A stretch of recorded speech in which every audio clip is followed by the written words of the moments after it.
এ তো সাদিয়া ডাকছে, আমাকে তো যেতেই হবে। বল আবুল, 3 + 4 কত হবে? আরে এই আবুল কোথায় গেল? আরে স্যার আমরা জানি না, সবাই এখন মনের মতন করে নেছে স্কুলটা, কখন আসতেছে কখন যাচ্ছে কিছুই বুঝতেছি না। তোমরা বসো, আমি আসতেছি 2 মিনিটে। ঠিক আছে স্যার। আরে ভাই স্যার তো চলে গেছে, চল আমরাও স্যারের ফাঁস যাই। হ্যাঁ চল চল। আপনি একটু अभी बदत है भाई।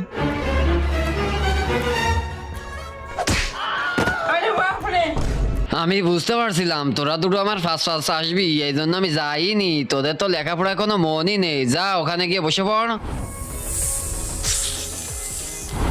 আরে এখানে তো নাগিন ড্যান্স হচ্ছে।